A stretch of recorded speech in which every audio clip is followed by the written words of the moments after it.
So yeah, let's get started with number one that we're going to check out today, and it is Crow Country. Now this is a survival horror PS1 retro style game, and I know I can already hear it. There's tons of these around, and a lot of them are not getting it right, and some are just about scratching the surface of the potential. This is one of them, and there'll be another one on this list we'll talk about too. Crow Country is Final Fantasy meets Resident Evil. It's very inspired by that era when it comes to the kind of cinematography in the game, the camera angles, the art style, the way like notes appear, the way that everything is just styled itself, and the kind of spritey 2.5D, 3D look of it. It's very hard to pinpoint exactly what they're trying to do here, but it meshes and works so well for what it's trying to be. You kind of come across this fairy tale park-esque theme park area, and you get called in, and your inventory is very set out like Resident Evil, and the character's name is Mara. She's your protagonist. Like I said, this is a demo. The actual game should be coming out sometime this year. There's not an official release date just yet, but I can imagine this is actually going to come to most platforms. And there's traps in the game. I'm not sure what the creatures were. They were not zombies. They were just kind of mechanical things. It was hard to make out. It's been a while since I've actually played it now, but it gave me such a nostalgic feeling. I couldn't quite place it. And I love the style of it, that it could be played on something like a Steam Deck or a Switch. It feels very portable and minimalist and simplistic, but it borrows so much, but it feels unique.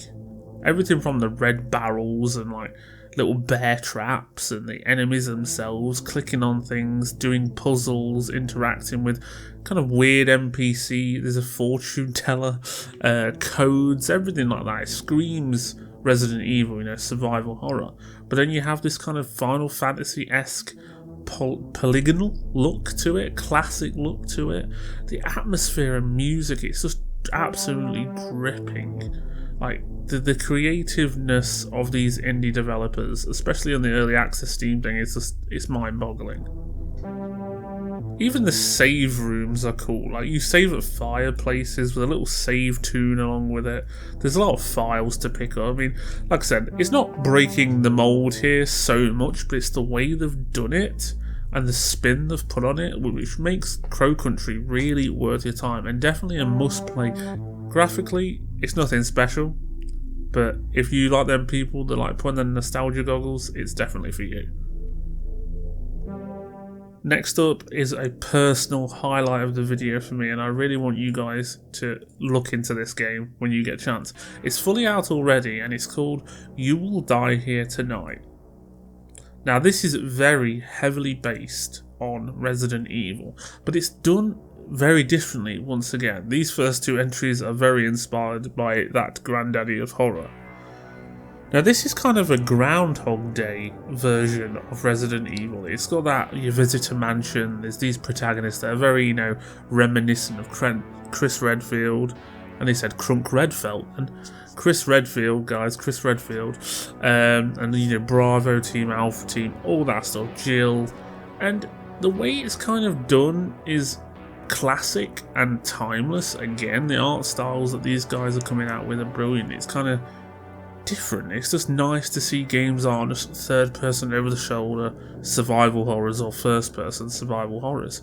I really like the way the inventory system worked in this, again via the D-pad but in a menu, and again the music, everything about it was just like dripping with atmosphere. It instantly made me want to play the game over a period of time, over and over. It's got that vibe where you're going to come back to it. It almost felt House of the Dead in a way. Now, the reason I said that is the way you walk around is kind of like a sprite. It's almost like the sprite has a lower FPS as well. But when you go into first person, now you go into first person when you're into battle, so if a zombie comes to you, you get this kind of quick time House of the Dead kind of gun rail shooter moment, and I've just never seen a game ever use this before. It's absolutely brilliant, mixing that kind of top-down sprites meets first-person, almost mobile game-likeness, but in like PS1 era. It's a complete mashup I didn't see coming in a million years, but it works. Now, in terms of the plot, I'm not going to spoil it, but like I said, Groundhog Day, think about that. You're going to play as characters, things are going to loop, time may bend, some weird stuff may happen. You may see some betrayals, who knows, but it's kind of got that vibe to it. I keep saying vibe, I don't know why. I'm running out of words here. But graphically, I really liked it as well. It feels classic and it feels like it'll stand the test of time, and these games need to, because, you know, graphical fidelity isn't everything, guys, and AAA are proving that. Now, the story itself, the narrative and the writing, I actually think is done quite well. There's cringe cheesy moments on purpose, but the actual story I did like. You know, it's quite a good game. Well worth a play. So check out You Will Die Here Tonight, you won't regret it.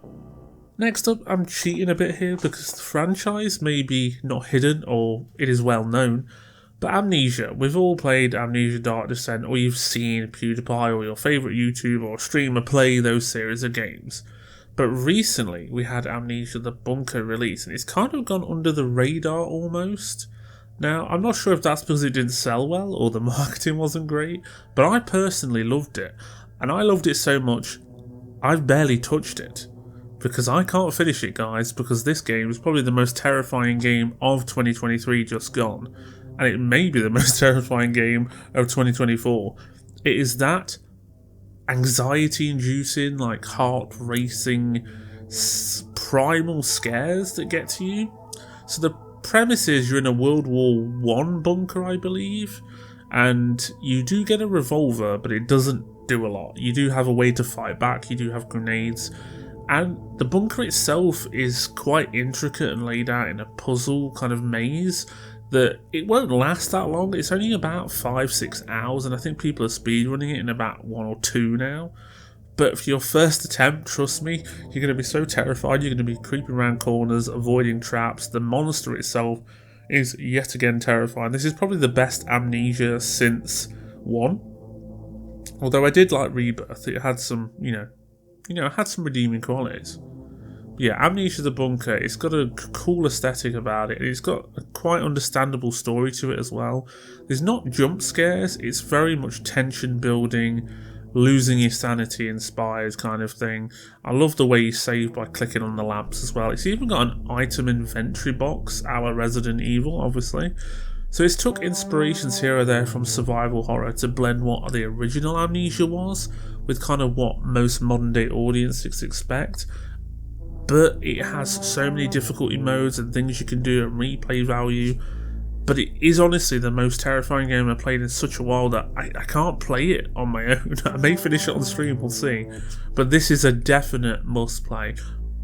But yeah, Amnesia The Bunker, well worth your time if you can make it past the first hour. It has a lot to it, including backing up a generator which will power the lights, a wind-up torch. There's just so much intricacy and mechanics to this game. It's definitely a micromanagement horror game, so if you can't get into that, you may not like it, but just give it a chance, I beg. Now with this one, guys, it's another demo of a game coming, Echoes of the Living. I've been keeping an eye on this for a very, very long time, and I'm going to be honest here, even if the developers may see this, this is not an insult. I thought this was just a cheap copycat of Resident Evil. There's a lot of them about and people know that, and I think that's why people are very wary of these kind of games. But no, this is directly inspired by Resident Evil. It gives us that classic Resident Evil, but with way better graphical fidelity and textures, but with the tank controls and camera angles we love. Echoes of the Living is basically going to be an homage, almost like a present to survival horror fans, coming from survival horror fans. The developers of this are absolutely brilliant. I think they're Moonlight or Moonglint Games. Apologies for that. Still got the brain fog from what's happened with me recently, but I'm loving it. The demo was absolutely incredible. You got 2 different characters to play as, very like Chris and Claire, obviously. I think the female was my favourite, Laurel. The inventory again is very inspired by this, but they've not just copied things. They've tried to make things better. It looks really, really unique, and the atmosphere and the fidelity of everything is just brilliant. I love the weapons. You get melee weapons as well, which is great, and it just plays so well. For saying this is a demo of essentially a beta that's not even out yet, it's just so incredible. I'm just really surprised at the love and passion put into this. It's just so unique, and it goes against those cheap copycats and gives you a very, very polished product for something a survival horror fan would want. Now, there is some odd little jumpy scares there. Some may say they're cheap, but I was enjoying it, and I love the fact that it's just an homage. It's like a passion project. And the animations are actually quite good. The only thing I think needs some work is maybe the character models themselves. Now, I think it's set in the 90s, noughties, that kind of era, so maybe the weird clothing is that because of that. But this is definitely something people want to pay attention to and grab as soon as it's out. It is very well made by fans of the genre, and we need to support these kind of indie developers. Again, with this video, it is a must play. You need to check this game out. There's a demo on Steam right now, and I can see this coming to every platform eventually. If you're a Resident Evil fan, you're going to eat it up, and if you're not, you're still going to enjoy it. There's literally nothing seriously wrong with this game, which is really weird to see, because I think there's only 2 developers working on this, which is absolutely incredible. Just well done to you guys, honestly. I can't wait to play this myself finally. Penultimately, I want to talk about something that is truly unique, that will set your minds back to being a kid, and maybe play even stuff like Myst, or those horror first-person games, or just stuff like Alone in the Dark. So, Tartarus Key. Once again, I covered this in the past. It is a very, very hidden gem, this is. I don't know anyone who's actually heard of this before making this video. This is PS1 graphics inspired. It is first person. It is a puzzle maze mansion. It is dark, it is cultic. It is very weird and Silent Hill inspired again. I just love the direction and the way they made this game. Everything is just, like a labour of love with this. The way that these games just like grab on your like nostalgic heartstrings, it's just non-stop dripping atmosphere with these games. You play as a girl called Alex Young, and she's in her apartment where suddenly she's kidnapped and wakes up in this kind of terror mansion, as the developers call it. It's all done with kind of like comic book-esque facial reactions via like codec calls with other characters in the game. There is enemies as such, but not in the way you would think. You'll basically explore room to room and just solve puzzles, move things around, open the next door, wonder what's creeping around the corner. It's very like you're trapped in a haunted house. There's a lot of reading, there's a lot of puzzles. But I think this one's just different enough that it's kind of niche. I don't think it's going to be for everyone.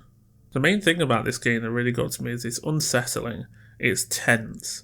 You always feel like something's just about to jump out of the shadows at you. And it was very unnerving to play, much like The Bunker was. But this, because of its low poly PS1 style, it was just something uneasy. It's hard to explain. Play it yourself. It's a very clever game too. There's certain puzzles that will tease you into a way of thinking, and it is not done in that way, and you really have to read between the lines. Again, must play. Lastly, I want to talk about something when, at the time of looking into this video and, producing this, editing, all that stuff, it was a hidden gem. Now it is kind of blown up, and I think most of you will know what I'm talking about at this horror game, shall we say, that's turned into more of like a comedy death simulator. It is Lethal Company. It was originally made as a co-op horror procedural company simulator thing, so you'd land on a moon, you'd have to go and get some scrap out of dangerous areas, and monsters and creatures would come and kill you. You could play it 1 to 4 players, and there's so many more mods now that it's kind of become another Among Us, another Fall Guys, another Fortnite style thing. But this, at its heart, is quite a creepy horror game. Playing this on your own turns into a completely different game when you're playing with friends. You want the comedy, you want the laughs, you want the hilarious screams. play with friends. You just want that I'm shitting my pants at everything around the corner, I don't know what's going to kill me. Definitely play on your own or maybe with a partner in the dark. Now, Lethal Company is a very easy loop. You land on a planet, you will make your way to a building, an abandoned facility or a mansion or something of that kind. You will go in and you will open door by door, go up ladders, go into different rooms, and there will be creatures, there is bugs, there is a dark shadow. The creepiest to me is something called a coil head, which is essentially a weeping angel mannequin with coils and springs coming out of it, and you know, you've got to see it in action, it is absolutely terrifying. Then there is loot bugs and all other manner of things. Basically, it's Lethal in Company. It is a dying simulator, but the thing is, it's still scary. No matter what way you play, it is still going to be scary, and it's definitely worth checking out. It's dirt cheap on Steam, and this is going to come to every platform, guys. So if you haven't already heard of this game, give it a go. It is a must play.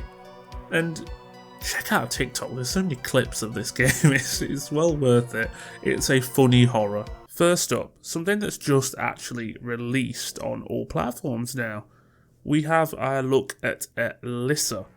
Now this is a combination of many aspects that meld so beautifully into one. We have the glorious visual style of PS1 polygons, FMVs and a restricted aspect ratio, combined with survival horror gameplay like tank controls, claustrophobic level design, eerie melodic tunes overplaying in the background, and the save rooms. These two work so well together, but there's a third aspect I didn't know was included within this title. Dark Souls. Yes, it's a challenge. It's a frustrating one at times, but its core, Alisa, is a Souls game essentially. We have gears as a currency, used as a shop ran by a puppet. Even saving the game costs you, so it's like an ink ribbon system. Each enemy will drop these gears and various amounts depending on the challenge of the fight. It's a very interesting amalgamation of two genres, horror and Dark Souls-like games. The story itself begins with looking for essentially a fugitive, some kind of agent or police officer sent out on a task before quickly becoming kidnapped and embroiled in a bizarre plot. Something that also harkens back to the likes of Resident Evil is the voice acting. It's not great, it's a bit cringy, it's a bit cheesy, you know, all that stuff, it's silly, and it has some downright funny moments, whether intentional because of the style or not. It can take you out of an otherwise very immersive and macabre nature to its game. It features incredibly well designed and thematic environments and enemies too. A dollhouse-like setting with circus aspects down to clowns, creatures, clockwork dolls and more. It really scared me at times and it's truly worth playing. We did this on stream and yeah, it's a challenge and a spooky one at that. This game has a lot going for it, we can't lie. Especially now that we have the director's cut on multiple platforms like the PS5. So there's really no excuse, guys. Go and give this a go. It's one of the most unique horror gems I have ever seen on the market. Whether it's for you or not, that's for you to decide. 2 words for you. Tormented Souls. A game that really needs no introduction, but still seems to elude its existence to many horror fans and gamers in general that may not focus on that AA market that's above indie but not quite AAA. This game was originally released in 2021, with the sequel coming sometime in 2024, we hope. It's one of the best examples of the Resident Evil formula being applied to modern hardware and standards. Caroline Walker receives a mysterious letter inviting her to a sinister location, a mansion or mental hospital, with the promise of finding out more about a pair of twins that seemed far too familiar to her to be a coincidence. Now the aesthetics, environments and general creative direction of the art design here is fantastic. It immediately reminds you of those old survival horror games. Everything from the UI, characters, weapons and the enemies have clearly had serious passion imbued into them. The puzzles of this game are also some of the best in the indie horror scene we have seen to date as well. They're quite complex at times as well, and not everything is straightforward, so expect a bit of a challenge here. The combat takes a very old school approach too. There's resource management as well, knowing when to run and when to fight. It's a classic survival horror game for modern audiences. What makes this game so special is its attention to detail, its unique nature, and also some questionable voice acting, which we've already come across in today's video. It's also a common thread in the genre though, so we can't really, attack it for that. But whether you're shooting rotting monstrosities clambering towards you in rickety wheelchairs, scouring runes for the next piece to a puzzle, or scanning through files you find laying around, you are getting exactly what you paid for here. Excitement, tense atmosphere, investigation, in-depth brain-scratching puzzles, a femme fatale that can kick ass in a cool outfit, a slight bit of nudity if you're into that, and, combat with monsters and a challenge to overcome. What's not to love? The story itself, why not a blockbuster in scope, is interesting if a bit predictable. But this is an underrated gem, and it's a game in the shelves of horror that many of you may have missed on its first release. So that's why we're showcasing it today. With P-Cubed also developing a sequel, again, there is no excuse to miss what came first. Give Tormented Souls a go. It's available pretty much everywhere. It's just something truly special in that little indie AA market. Next up, we have a game I was introduced to by my partner. So even though I had missed this for years, I was shocked just how enjoyable and creepy it was. White Day, a school named Labyrinth, or just White Day, whatever you prefer. It's a Korean horror and puzzle game that oozes atmosphere and the dark lore of supernatural Asian culture. The game begins innocently enough, almost like an anime opening, with two characters seemingly having crushes on each other, just wanting to deliver Valentine's Day gifts. However, this is where White Day comes from. It's an Asian holiday from what I have deduced that comes after our Valentine's Day, by around 1 month. The game truly starts when your protagonist wants to deliver a piece of property back. It's a plot of spiralling domino effects, essentially. The visuals here are very stylistic, like a cartoon or anime vibe, and not photorealistic, which I honestly appreciate for a horror title, because a lot go for either super realism or low poly horror. We don't really get anything cartoonish very often. The audio is fantastic, from the sound effects you experience to the music as well. There's very eerie, almost fast-paced violin work going on at times. This is a bit creepy. And yeah, the voice acting is actually pretty strong here. I was surprised, but yeah, hats off to the English voice cast. Anyway, I didn't listen to the Korean. Unfortunately, there's enough creepy stuff going on to be able to read subtitles as well. But yeah, it's all available in English or subbed if you wish.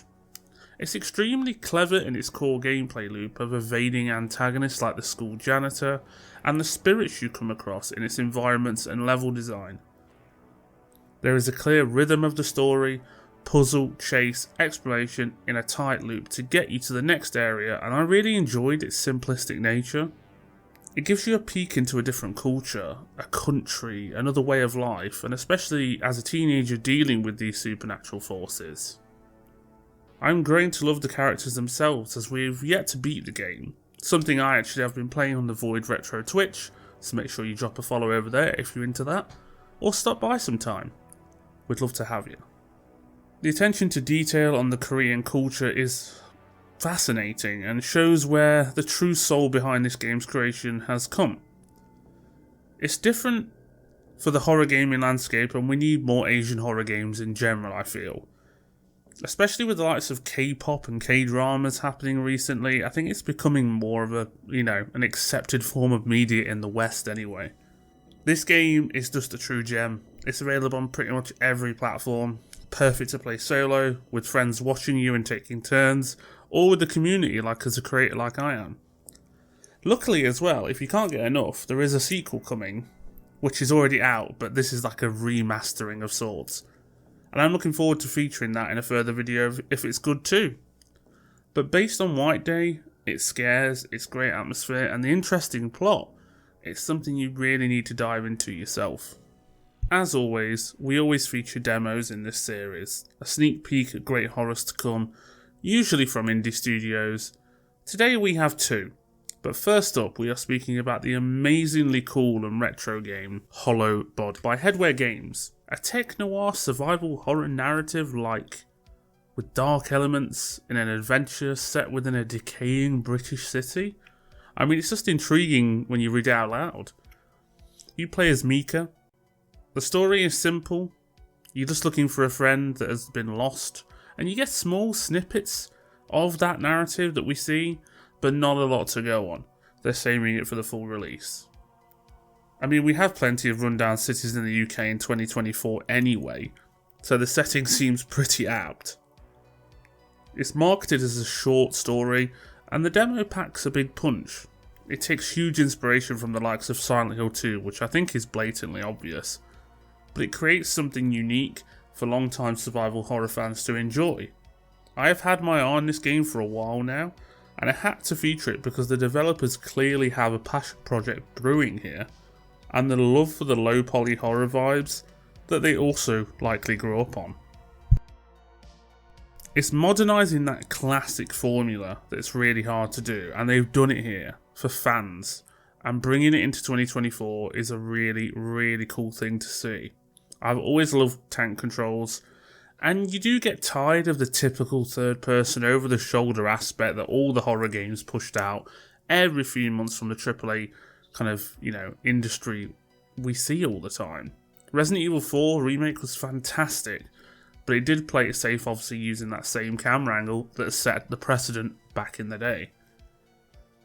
They have this hybrid follow the character versus fixed camera angle depending on the moment-to-moment gameplay and the cutscenes in the demo too.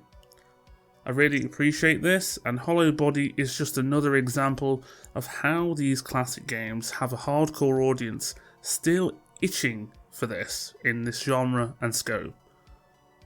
I love the attention to detail, the UI and the inventory. The stage is set for a huge hit later this year for its full release, so let's hope it delivers. Lastly today we have a final demo to take a peek at, one that was released in 2023 but I was never aware of and just recently saw it get featured in the Steam Next Fest event, bringing my wandering horror focused eye to its retro horror art style. Heartworm is another sleeper hit in the making here, and I feel from its eerie atmosphere that makes you just travel back to the 90s and noughties in a weird sense. It's just got great environments and nostalgic visuals to it. It deserves a place on this list just to showcase it for its demo alone, which is around 20 to 30 minutes depending how long you take with it. It respects your time and teases that little itch we love for those low poly horror fans and that we sustain ourselves on. It's another Silent Hill inspired game leaning more into the psychological scope of horror than its RE-like survival brothers. The cinematics and the direction of the story, its characters, and even the voice acting is surprisingly good. Once again, we only get hints at the plot, but it's enough to drive our interest into the game's mechanics, and that's all you need with a demo. The music is also oddly nostalgic, but it's new. I'm not quite sure what part of my brain that music is scratching at, but I loved it. It just hits the spot like so many of these indie horrors do. In the words of the developer as well, Vincent Adonolfi, hope I pronounced that right, step into the world of the memories and people you have lost, which is an ominous, also hopeful message. The themes and atmosphere here are stellar, and what sets this game apart is the use of the main weapon, it seems. A camera. You defend yourself with photography, which is insane but reminiscent of Fatal Frame in a way as well. Inventory management, tank controls, anything that appears to be 3D rendered as well in the backgrounds mixed with some blurry static ones.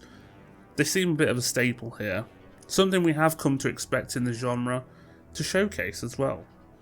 Weirdly, it even gave me Alone in the Dark overtones at times. I want to talk about an incredible little demo I found called Unknown Tapes, a game by Travertine Games, I think it's pronounced, and it promises to bring a Dino Crisis meets Outlast horror experience. I found footage analog horror featuring dinosaurs. I am sold already, and so should you. I have seen countless fan projects on YouTube of analog horror, Jurassic Park-like experiences, and they are always so eerie. I always thought, why do we not have a game like this? Well, it's coming, and it feels right out of Jurassic Park itself, and is equally unsettling and unique. The sound design is some of the best I have seen in an indie project alone, for their standards. It's truly immersive, and I recommend wearing headphones the entire time. I was on the edge of my seat for about 20 to 30 minutes I played. It really sets the scene for a full game in its scope. There weren't many details on the protagonist or the overall story, but environmental storytelling was pretty strong here, with notes for context and dinosaurs breaking through walls and just spooky sounds in the distance. There's lots of spooks, lots of jump scares, and it's not what I expected from a low budget title. And from what I can see as well, there's no fighting back, it's hide or die, no guns or melee. You are dino food if you're spotted, but this could change in the full game. It's just you versus prehistoric elements, and it's pretty refreshing given recent horror games have become more action again. Unknown Tapes has a vibe all on its own, and with a free demo it's hard to say no or turn this down. Just trust me, play it in the dark with a good set of headphones on your own. You'll really experience a simple and to the point treat for your gaming dark diet. A game I actually received a key for, and I wanted to cover it anyway, so this is kind of, all come into one place at the right time. Conscript. The word is defined by a compulsory enlisting, and that is what I demand of you with this new survival horror game. It's set in World War I with a beautiful yet classic art style. Conscript has you playing as a French soldier on the front lines at the Battle of Verdun. You're battling Germans, and it is really the horrors of war themselves. You're managing inventory, your health, puzzles, locks, and fighting with melee and guns across the trenches, reliving those dark days of the war. It was created by Jordan Mochi, who clearly wanted a new take on the survival horror genre in the grimness of war. It's something I didn't expect to like, let alone love, and it's out in just a few days, with a demo available now if you want to give it a go. Luckily, I was offered a code, as I mentioned, for the full games. I had to share it with you on our third volume. It really is a strong contender. It has a visually dynamic yet nostalgic aesthetic to it, with almost point and click reminiscent cutscenes. The sound design is also amazing, with the bullets flying overhead and the trenchy, muddy feet. It's really breathtaking. Sadly, there's no full voice acting from what I can see, but I imagine there was a budget constraint and potentially a design choice here. These games always don't need it. It feels like Amnesia The Bunker meets Resident Evil. There's even an item box and a lamp system to save. One of the best, most unique takes on survival horror I've seen lately, and it gets better as you play with plenty of surprises around those trench corners. The horrendous Battle of Verdun has been manipulated with the RE survival horror elements to its full galore, and in such an oppressive atmosphere, it's a must play. Now, I don't tend to cover a lot of multiplayer horror experiences on the channel, but the few I do, I really endorse as a great experience. Scare Ritual is one I've covered in the past that I really enjoyed, although that was more of a round-based shooter horror, and obviously we have games like Dead by Daylight and so on. But today we're going to feature Devour, as it's exactly one of those. Created by Straight Back Games, with the sole aim of players stopping crazed and demonic cultists. Now this game's already been out for a while, but it has had continuous updates, fixes and new content coming. But it's not quite like that Dead by Daylight setup of asymmetrical 4v1. It's a full versus AI situation. Each map will have a specific mechanic to focus on and complete, so you can beat the evil entity stalking you on that level. From the burning of goats, to collecting rats and eggs. You'll face an evil witch-like woman, to a zombie mental patient, to even a monstrous spider and a haunting cowboy. Its jump scares and atmosphere are some of the best available, and I remember playing this on stream quite a while ago and really getting scared out of my wits with some of the jump scares. So it's giving you a chance to really experience something with friends here, and you can fully customize your player as well, the difficulty, the perks, so you can really tailor it to you and your friends. It adds a solid amount of replay value for a quite cheaply budgeted indie title here. While the graphics may not be out of this world, the spooky nature and horror vibes of its character and level design are fantastic. It's in the same league as Phasmophobia and Demonologist in that sense. Next, I want to focus on a game we sadly cannot play firsthand yet, not even in demo form, but because of how incredible and unique it looks to me, I had to feature it, just to get some more eyes on it, maybe help with some wish lists. It really has taken kind of my keen interest, as it seriously deserves every horror and retro fan's attention. Nightmare Operator by DD Distortion. That's, in their words, maybe a mix-up of genres. It's an action horror shooter about hunting seemingly demonic forces, or yokai I think it's pronounced, in the haunted ruins of Tokyo. Combat fusing tension and fun, shooter gameplay and classic survival horror elements, with skill-based mechanics and execution of fighting and spectacular fighter mechanics too. A lot of you may enjoy these kind of aspects these days, so it's definitely honing in on a specific niche. It seems heavily inspired by the likes of Dead Space, Dino Crisis, Resident Evil, and even Guilty Gears to a point, and its initial trailers have me quite excited. I'm very looking forward to getting my hands on this. Hopefully we might have a little demo in the next couple of months. But you may have come to realise I am a sucker for PS1 polygonal style visuals, but with modern control schemes. And Nightmare Operator is no different. This has some major potential like Crow Country did before, with that kind of old school vibe and mechanics and mix up of genres. And that did extremely well with the horror community.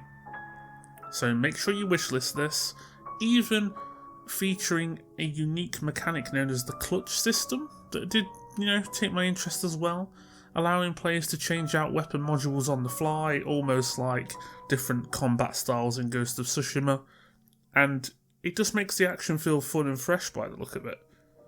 It's a really cool concept and project, and it's still in the oven, but I can tell you when that thing is fully baked, I am gorging it down. Penultimately, we have a very strange and wonderful demo available over on Steam called Tenebris Sombra, I think it's pronounced. I'm terrible with some of these pronunciations, I've got to admit.